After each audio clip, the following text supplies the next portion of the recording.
সমালোচনায় ভীত না হয়ে আত্মমর্যাদা ও আত্মবিশ্বাস নিয়ে দেশের কল্যাণে কাজ করার আহ্বান জানিয়েছেন প্রধানমন্ত্রী শেখ হাসিনা। মেধাবী তরুণ প্রজন্মই গড়ে তুলবে ভবিষ্যতের স্মার্ট বাংলাদেশ। আগামীর বাংলাদেশ নিয়ে এমন ভাবনাও প্রকাশ করলেন প্রধানমন্ত্রী। বিস্তারিত জানাচ্ছেন আকবর হোসেন সুমন। প্রধানমন্ত্রীর 10 বিশেষ উদ্যোগের একটি শিক্ষা সহায়তা প্রদান কর্মসূচি। প্রতি বছর যে কর্মসূচির আওতায় প্রায় 60 লাখ অসচ্ছল মেধাবী শিক্ষার্থীদের শিক্ষা জীবন নিশ্চিতে প্রদান করা হয় আর্থিক সহযোগিতা।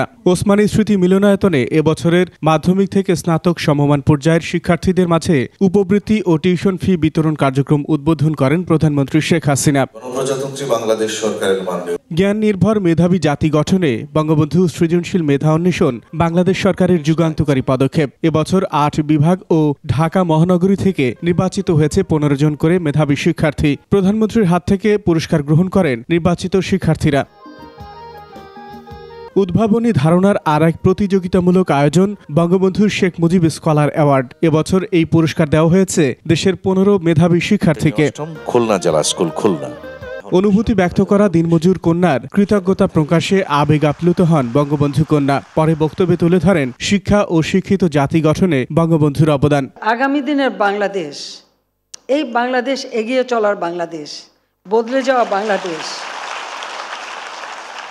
এই বাংলাদেশ নিয়ে আর দুশ্চিন্তার আমার কিছু নেই, কারণ এখন আমাদের এই ছোট্ট সোনামণিরাই নিয়ে যাবে এই বাংলাদেশকে স্মার্ট বাংলাদেশ গড়ে ভবিষ্যতে পরিচালনাও তারা করবে।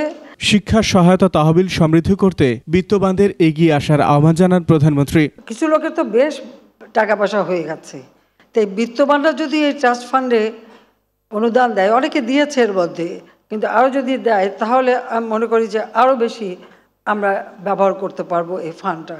আস্তে আস্তে এই ট্রাস্ট ফান্ডটাকে আরও বড় করে সমস্ত বৃত্তিগুলি আমরা ট্রাস্ট ফান্ডের মাধ্যমে যদি দিতে পারি, এটা একটা স্থায়ী বন্দোবস্ত হয়ে যাবে।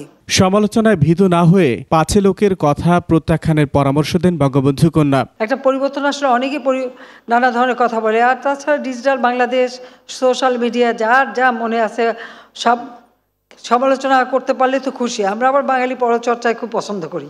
নিজের উপর বিশ্বাস থাকতে হবে, আর দেশের দায়িত্ব যখন নেবে, দেশের জন্য কোনটা ভালো সেটা নিজের চিন্তা থেকে আসতে হবে।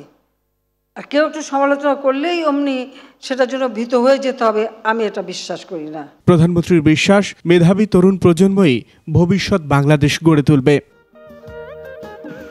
আকবর হোসেন সুমন, 21 টেলিভিশন, ঢাকা।